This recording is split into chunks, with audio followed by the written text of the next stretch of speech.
We're going to take a quick voyage over the cognitive history of the 20th century, because during that century our minds have altered dramatically.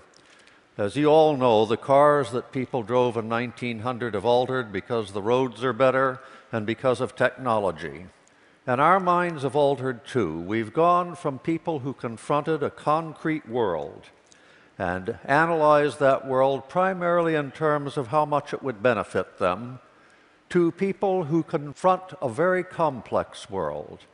And it's a world where we've had to develop new mental habits, new habits of mind. And these include things like clothing that concrete world with classification, introducing abstractions that we try to make logically consistent, and also taking the hypothetical seriously, that is, wondering about what might have been rather than what is. Now, this dramatic change was drawn to my attention through massive IQ gains over time. And these have been truly massive. That is, we don't just get a few more questions right on IQ tests. We get far more questions right on IQ tests than each succeeding generation back to the time that they were invented. Indeed, if you score the people a century ago against modern norms, they would have an average IQ of 70. If you score us against their norms, we would have an average IQ of 130. Now, this has raised all sorts of questions. Were our immediate ancestors on the verge of mental retardation? Because 70 is normally the score for mental retardation. Or are we on the verge of all being gifted? Because 130 is the cutting line for giftedness. Now, I'm going to try and argue for a third alternative that's much more illuminating than either of those. And to put this into perspective, let's imagine that a Martian came down to Earth and found a ruined civilization. And this Martian was an archaeologist, and they found scores, target scores, that people had used for shooting. And first they looked at 1865, and they found that in a minute, people had only put one bullet in the bullseye. And then they found in 1898 that they'd put about 5 bullets in the bullseye in a minute. And then about 1918, they'd put 100 bullets in the bullseye. And initially, that archaeologist would be baffled. They would say, look, these tests were designed to find out how much people were steady of hand, how keen their eyesight was, whether they had control of their weapon. How could these performances have escalated to this enormous degree? Well, we now know, of course, the answer. If that Martian looked at battlefields, they would find that people had only muskets at the time of the Civil War, and that they had repeating rifles at the time of the Spanish-American War, and then they had machine guns by the time of World War I. And in other words, it was the equipment that was in the hands of the average soldier that was responsible, not greater keenness of eye or steadiness of hand. Now, what we have to imagine is the mental artillery that we have picked up over those 100 years. And I think, again, that another thinker will help us here, and that's Luria. Luria looked at people just before they entered the scientific age, and he found that these people were resistant to classifying the concrete world. They wanted to break it up into little bits that they could use. He found that they were resistant to deducing the hypothetical, to speculating about what might be. And he found finally that they didn't deal well with abstractions or using logic on those abstractions. Now, let me give you a sample of some of his interviews. He talked to the head man of a person in rural Russia. They'd only had, as people had in 1900, about 4 years of schooling. And he asked that particular person, what do crows and fish have in common? And the fellow said, absolutely nothing. You know, I can eat a fish, I can't eat a crow. A crow can peck at a fish can't do anything to a crow. And the Luria said, but aren't they both animals? And he said, of course not. One's a fish, you know, the other is a bird. And he was interested effectively in what he could do with those concrete objects. And then Luria went to another person, And he said to them, "There are no camels in Germany. Hamburg is a city in Germany. Are there camels in Hamburg?" And the fellow said, "Well, if it's large enough, there ought to be camels there." And Luria said, "But what do my words imply?"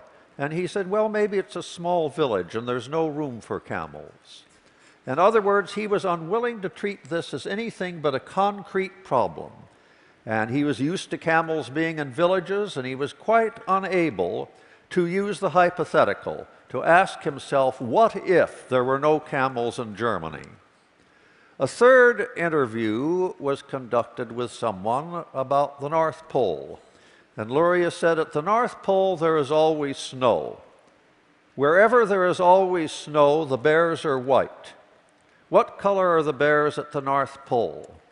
And the response was, "Such a thing is to be settled by testimony. If a wise person came from the North Pole and told me the bears were white, I might believe him. But every bear that I've seen is a brown bear." Now you see again, this person has rejected going beyond the concrete world and analyzing it through everyday experience, and it was important to that person what color bears were. That is, they had to hunt bears. They weren't willing to engage in this. One of them said to Luria, "How can we solve things that aren't real problems? None of these problems are real. How can we address them?" Now, these three categories, classification, using logic on abstractions, taking the hypothetical seriously, how much difference do they make in the real world beyond the testing room? And let me give you a few illustrations. First, almost all of us today get a high school diploma. That is, we've gone from 4 to 8 years of education to 12 years of formal education, and 52% of Americans have actually experienced some type of tertiary education. Now, not only do we have much more education, and much of that education is scientific, and you can't do science without classifying the world. You can't do science without proposing hypotheses. You can't do science without making it logically consistent. And even down in grade school, things have changed. In 1910, they looked at the examinations that the state of Ohio gave to 14-year-olds, and they found that they were all for socially valued concrete information. They were things like, what are the capitals of the 44 or 5 states that existed at that time? When they looked at the exams that the state of Ohio gave in 1990, they were all about abstractions. They were things like, why is the largest city of a state rarely the capital? And you were supposed to think, well, the state legislature was rural controlled, and they hated the big city, so rather than putting the capital in a big city, they put it in a county seat. They put it in Albany rather than New York. They put it in Harrisburg rather than Philadelphia, and so forth. So the tenor of education has changed. We're educating people to take the hypothetical seriously, to use abstractions, and to link them logically. What about employment? Well, in 1900, 3% of Americans practiced professions that were cognitively demanding. Only 3% were lawyers or doctors or teachers. Today, 35% of Americans practice cognitively demanding professions. Not only the professions proper, like lawyer or doctor or scientist or lecturer, but many, many sub-professions having to do with being a technician, a computer programmer, a whole range of professions now make cognitive demands.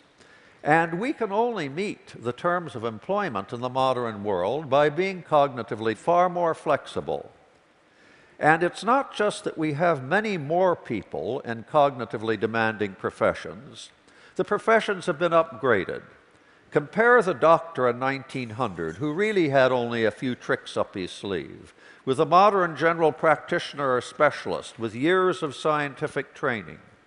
Compare the banker in 1900, who really just needed a good accountant and to know who was trustworthy in the local community for paying back their mortgage. Well, the merchant bankers who brought the world to their knees may have been morally remiss, but they were cognitively very agile. They went far beyond that 1900 banker. They had to look at computer projections for the housing market. They had to get complicated CO squared in order to bundle debt together and make debt look as if it were actually a profitable asset. They had to prepare a case to get rating agencies to give it a AAA, though in many cases they had virtually bribed the rating agencies. And they also, of course, had to get people to accept these so-called assets and pay money for them, even though they were highly vulnerable. Or take a farmer today. I take the farm manager of today is very different from the farmer of 1900.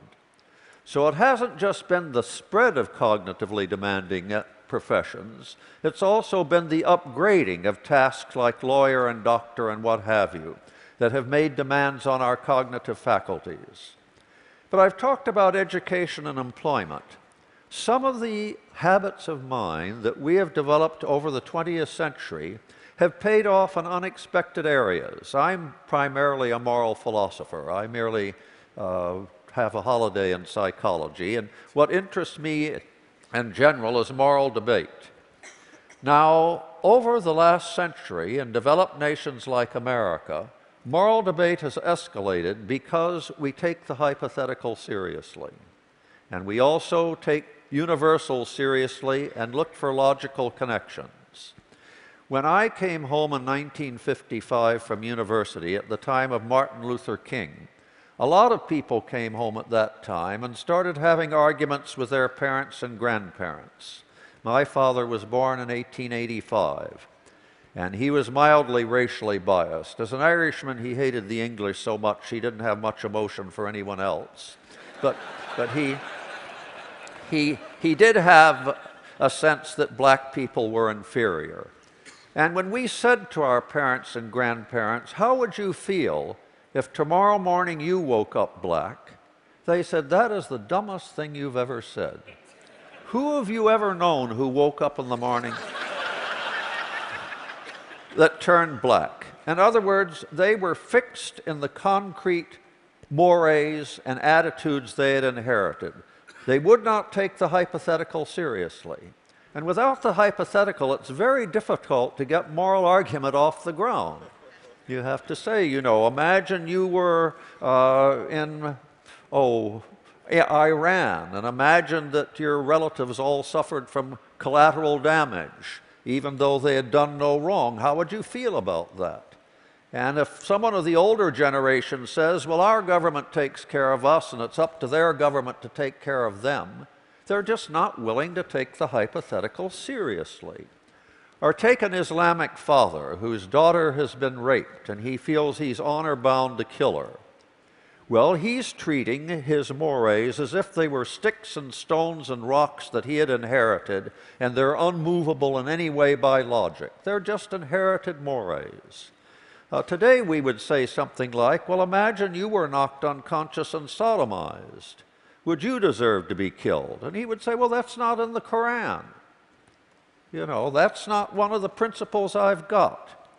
Well, you today universalize your principles. You state them as abstractions and you use logic on them. If you have a principle such as people shouldn't suffer unless they're guilty of something, then to exclude black people, you've got to make exceptions, don't you? You have to say, well, blackness of skin, you couldn't suffer just for that. It must be that blacks are somehow tainted. And then we can bring empirical evidence to bear, can't we? And say, well, how can you consider all blacks tainted when St. Augustine was black and Thomas Sowell is black? And you can get moral argument off the ground then, because you're not treating moral principles as concrete entities. You're treating them as universals to be rendered consistent by logic. Now, how did all of this arise out of IQ tests? That's what initially got me going on cognitive history. If you look at the IQ test, you find the gains have been greatest in certain areas. The similarities subtest of the Wechsler is about classification, and we have made enormous gains on that classification subtest. There are other parts of the IQ test battery that are about using logic on abstractions. Some of you may have taken Raven's progressive matrices, and it's all about analogies. And in 1900, people could do simple analogies. That is, if you said to them, cats are like wild cats, what are dogs like? They would say wolves. But by 1960, people could attack ravens on a much more sophisticated level. If you said, we've got two squares followed by a triangle, what follows two circles? They could say a semicircle. Just as a triangle is half of a square, a semicircle is half of a circle. By 2010, college graduates, if you said, two circles followed by a semicircle, two 16s followed by what? They would say 8, because 8 is half of 16. That is, they had moved so far from the concrete world that they could even ignore the appearance of the symbols that were involved in the question. Now, I should say one thing that's very disheartening. We haven't made progress on all fronts. One of the ways in which we would like to deal with the sophistication of the modern world is through politics. And sadly, you can have humane moral principles, you can classify, you can use logic on abstractions. And if you're ignorant of history and of other countries, you can't do politics. We've noticed a trend among young Americans that they read less history and less literature and less material about foreign lands. And they're essentially ahistorical. They live in the bubble of the present. They don't know the Korean War from the war in Vietnam. They don't know who was an ally of America in World War II. Think how different America would be if every American knew that this is the 5th time Western armies have gone to Afghanistan to put its house in order. And if they had some idea of exactly what had happened on those 4 previous occasions. And that is, they had barely left and there wasn't a trace in the sand. Or imagine how different things would be if most Americans knew that we had been lied into 4 of our last 6 wars. You know, the Spanish didn't sink the battleship Maine. The Lusitania was not an innocent vessel but was loaded with munitions. The North Vietnamese did not attack the 7th Fleet. And of course, Saddam Hussein hated al-Qaeda and yet had nothing to do with it. And yet the administration convinced 45% of the people that they were brothers in arms when he would hang one from the nearest lamppost. But I don't want to end on a pessimistic note. The 20th century has shown enormous cognitive reserves in ordinary people that we have now realized. And the aristocracy was convinced that the average person couldn't make it, that they could never share their mindset or their cognitive abilities. Lord Curzon once said he saw people bathing in the North Sea, and he said, "Why did no one tell me what white bodies the lower orders have?" As if they were a reptile. Well, Dickens was right and he was wrong. Dickens said, "The Colonel's lady and Judy O'Grady are sisters underneath the skin."